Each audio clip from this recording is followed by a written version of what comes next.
Hi friends, welcome to Mr. Stitch Blossos. ஆரி எம்ப்ராய்டரியில இப்போ ட்ரெண்டிங்கா மெயினா இருக்கிறத பாக்ஸ் ஸ்டாண்டை பத்தி ஒரு முக்கியமான சுவாரஸ்யமான விஷயங்கள் தான் நம்ம இன்னைக்கு பார்க்க போறோம். இப்போ வந்து உங்களோட துணியை வந்து பாக்ஸ் ஸ்டாண்ட்ல ப்ராப்பர் ப்ரொசீஜர்ல எப்படி ஃபிட் பண்றது அப்படின்றத பார்க்க போறோம். இப்போ வந்து பாக்ஸ் ஸ்டாண்ட்ல நம்ம கிளிப் வச்சு தான் ஃபிட் பண்ணுவோம். கிளிப்ஸ் பாருங்க, ஒரு பாக்ஸ் நீங்க எடுத்துக்கிட்டீங்க அப்படின்னா அதுல 12 கிளிப் இருக்கும். 2 பாக்ஸ் அப்படின்னா உங்களுக்கு டோட்டலா 24 கிளிப்ஸ் வரும்.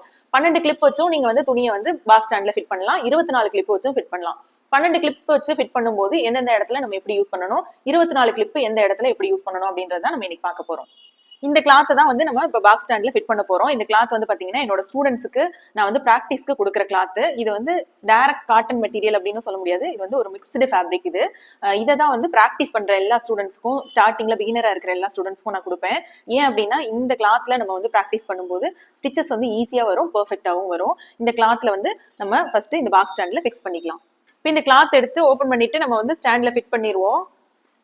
இது வந்து 1 மீட்டர் கிளாத் இருக்கு. ஸோ இந்த கிளாத் வந்து அப்படியே ஸ்டாண்ட் மேல, அந்த ஃப்ரேம் மேல நான் அப்படியே வைக்கிறேன். இந்த மாதிரி வைக்கும்போது கரெக்டா இந்த ஃப்ரேம்க்கும் இந்த கிளாத் வந்து எக்ஸஸா ஒரு 2 இன்ச்சஸ் அளவுக்கு, ஒரு நம்மளோட விரல் அளவுக்கு கொஞ்சம் எக்ஸஸா இருக்கிற மாதிரி விட்டு இப்படி வச்சுக்கோங்க. ஏன் அப்படின்னா நம்ம வந்து கிளிப்ஸ் போடுவோம்ல, அதுக்காக அந்த கேப். ஸோ எல்லா சைடுமே நம்மளுக்கு வந்து எக்ஸஸா இருக்கணும். இந்த 2 சைடும் கார்னர் அப்படின்றனால நான் எக்ஸஸா கொஞ்சோண்டு விட்டுருக்கேன். இந்த சைட்லாம் எனக்கு கிளாத்தே வந்து நிறைய இருக்கு, இந்த உள்பக்கமும் கிளாத்தே நிறைய இருக்கு, அதனால ஓகே அப்படி விட்டுடலாம். ஸோ இந்த 2 கார்னர் மட்டும் கொஞ்சம் எக்ஸஸ் கிளாத் இருக்கிற மாதிரி வச்சுட்டு நம்ம வந்து ஒவ்வொரு இடத்துலயா கிளிப் போட்டுக்குவோம். இப்போ நான் ஆல்ரெடி சொன்ன மாதிரி இதுல வந்து 12 கிளிப் போட்டு எப்படி ஃபிட் பண்றது, 24 கிளிப் போட்டு எப்படி ஃபிட் பண்றதுன்னு பார்க்கலாம்னு சொல்லியிருந்தேன் இல்லையா. இப்போ வந்து ஃபர்ஸ்ட் நான் 12 கிளிப் போட்டு ஃபிட் பண்ணி காட்ட போறேன். 12 கிளிப் போட்டு ஃபிட் பண்ணும்போது நம்ம இதுல என்ன பண்ணலாம் அப்படின்றதையும் சொல்ல போறேன். ஸோ 12 கிளிப் அப்படின்னு வரும்போது நம்ம இங்க 2 கிளிப்பு, அதே மாதிரி இங்க 2 கிளிப் போட போறேன். இந்த இடத்துல கொஞ்சம் அகலம் அதிகமா இருக்கிறனால இங்க 4 கிளிப்பும் இங்க 4 கிளிப்பும் போட போறேன். ஸோ 4 4 8 வந்துடும். அங்க ஒரு 2 10, இங்க ஒரு 2 12 கிளிப் மொத்தம் வந்துடும். ஸோ 12 கிளிப் போட்டு எப்படி ஃபிட் பண்றதுன்னு ஃபர்ஸ்ட் பாத்துடலாம். எப்பவுமே நம்ம வந்து கிளிப் போடும்போது ஆப்போசிட் டைரக்ஷன்ல போடாதீங்க. ஃபர்ஸ்ட் இங்க நீங்க கிளிப் போடுறீங்க அப்படின்னா இதுக்கு பக்கத்துல உள்ள சைடுல இங்க கிளிப் போட்டுறணும். இது ரெண்டையும் போட்டு முடிச்சுட்டு தான் அதுக்கப்புறம் நீங்க ஆப்போசிட் போடணும். அப்பதான் வந்து கிளாத் உங்களுக்கு நல்லா டைட்டா ஃபிட் ஆகும். ஸோ நான் ஃபர்ஸ்ட் வந்து இந்த இடத்துல போட்டுறேன். இங்க வந்து நான் 2 கிளிப் தான் பிளான் பண்ணியிருக்கேன். ஒரு கிளிப்பு, இன்னொரு கிளிப்பு. ஸோ போட்டேன். அதுக்கப்புறம் இந்த சைடுல நம்ம 4 கிளிப் போட போறோம்.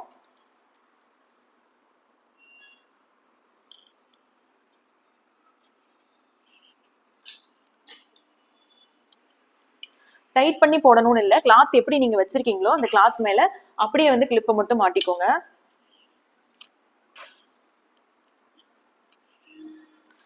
இப்போ வந்து 2 சைடு வந்து நான் கிளிப் போட்டுட்டேன். இப்போ வந்து நம்ம என்ன பண்ணணும் அப்படின்னா, இப்போ ஆப்போசிட் டைரக்ஷன்ல கிளிப் போடும்போது நல்லா இழுத்து டைட் பண்ணி கிளிப் போடணும்.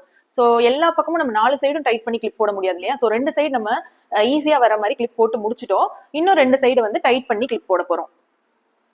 இப்போ இந்த சைடு பாருங்க, நம்ம கிளிப்புக்கு நேரா இருக்கிற இடத்துல கரெக்டா டைட் பண்ணிட்டு இந்த கிளாத்தை வந்து டைட் பண்ணி இப்படி உள்ளுக்குள்ள ஃப்ரேம் உள்ளுக்குள்ள வர மாதிரி இப்படி இழுத்து பிடிச்சுக்கோங்க. ஏன்னா இங்கேயே இப்படி டைட் பண்ணீங்கன்னா இப்படி கிளிப்பு உள்ள போகாது. இந்த இடத்துல கிளாத் இருக்குல்ல, இப்படி இந்த இடத்துல இப்படி மாட்ட முடியாது. ஸோ இந்த கிளாத்தை வந்து இப்படி டைட் பண்ணி உள்ளுக்குள்ள பிடிச்சிட்டு தான் நீங்க போடுற மாதிரி இருக்கும். நான் எப்படி பிடிச்சிருக்கேன்னு பாத்துக்கோங்க.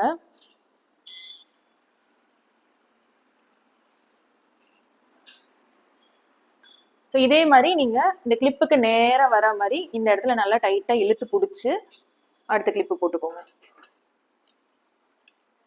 நம்ம ஆல்ரெடி சொன்ன மாதிரி இந்த சைட்ல வந்து எனக்கு 4 கிளிப் வரணும்.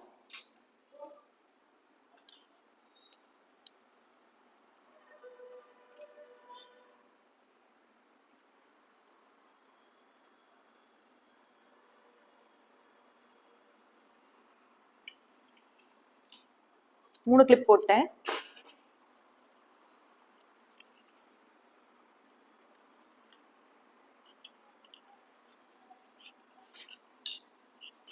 நாலு கிளிப் போட்டேன். இப்போ வந்து நம்ம இன்னொரு ஆப்போசிட் டைரக்ஷனுக்கு 2 கிளிப் போடணும். இப்போ வந்து இங்க 2 கிளிப் மட்டும் என்கிட்ட இருக்கு. நல்லா டைட் பண்ணிக்கோங்க. கிளாத்தை நல்லா மேக்ஸிமம் உங்களால எவ்வளவு இழுக்க முடியுமோ இழுத்து டைட் பண்ணிட்டு கையை அடியில வச்சு நல்லா பிடிச்சுக்கோங்க டைட்டா.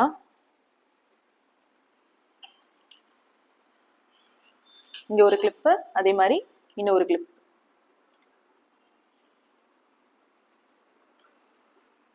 இப்ப 12 கிளிப்பும் போட்டாச்சு. இப்ப வந்து நீங்க இதை டச் பண்ணி பாருங்க. ஓரளவுக்கு எங்கேயாவது ஒரு சில இடத்துல வந்து உங்களுக்கு ரொம்ப லூஸா தெரியுது அப்படின்னா அந்த கிளிப்பை மட்டும் கலட்டிட்டு நீங்க இன்னும் கொஞ்சம் டைட் பண்ணி மாட்டிக்கலாம். இப்ப ஃபார் எக்ஸாம்பிள் இந்த இடத்துல உங்களுக்கு ரொம்ப லூஸா தெரியுது அப்படின்னா இந்த கிளிப்பை மட்டும் கழட்டிட்டு இந்த இடத்துல இப்படி கிளாத்தை இழுத்து டைட் பண்ணிட்டு கொஞ்சம் லைட்டா இந்த கிளிப்பை இப்படி லூஸ் பண்ணி இப்படி மாட்டினாலே போதும், உங்களுக்கு டைட் ஆகும். ஸோ இந்த இடம் வந்து பாத்தீங்கன்னா உங்களுக்கு வந்து 12 கிளிப் போட்டதுக்கு அப்புறம் இந்த டைட் வந்து பாத்தீங்கன்னா ரொம்ப எக்ஸாக்டா ஃபுல் டைட் இருக்காது.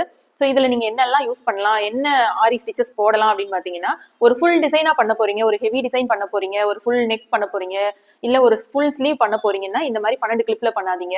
ஏதாவது ஒரு சின்ன சின்ன வேலை, ஒரு சின்ன புட்டா பண்ண போறீங்க, இல்ல ஒரு பேக்குக்குள்ள ஹேங்கிங் மட்டும் சின்னதா பண்ண போறீங்க, ஒரு சின்ன வேலை தான் இருக்கு அப்படின்னா நீங்க இந்த மாதிரி 12 கிளிப்ல போட்டு முடிச்சிடலாம். ஒரு ஃபுல் வேலை இருக்கு அப்படின்னா நீங்க 12 கிளிப் போடாம 24 கிளிப்புக்கு போட்டுக்கோங்க. இப்போ 12 கிளிப் போடும்போது உங்களுக்கு வந்து ஃபுல் டைட், எக்ஸாக்டா ஃபுல் டைட் இருக்காது. ஸோ ஏதாவது ஒரு டெம்பரவரி வேலையா பண்ண போறீங்க, சின்ன சின்ன புட்டா அந்த மாதிரி பண்ண போறீங்கன்னா நீங்க வந்து 12 கிளிப்ல பண்ணிக்கோங்க. ஒரு ஃபுல் பிளவுஸ்க்கு பண்ண போறீங்க அப்படின்னா நீங்க வந்து 24 கிளிப் போட்டது பண்ணாதான் அது வந்து கரெக்டா இருக்கும், ஃபினிஷிங் கரெக்டா இருக்கும், உங்களுக்கு போடுறதுக்கும் ஈஸியா இருக்கும், கிளாத் நல்லா டைட் கிடைக்கும். ஸோ அடுத்து வந்து நம்ம 24 கிளிப் எப்படி போடுறதுன்னு பார்க்கலாம். இப்போ வந்து 24 கிளிப்பு போட்டு துணியை நல்லா டைட்டா ஃபிட் பண்ணியாச்சு. இந்த மாதிரி டைட்டா ஃபிட் பண்ணா மட்டும்தான் உங்களுக்கு வந்து ஆரி ஒர்க் போடும்போது கம்ஃபர்டபுளாவும் இருக்கும்.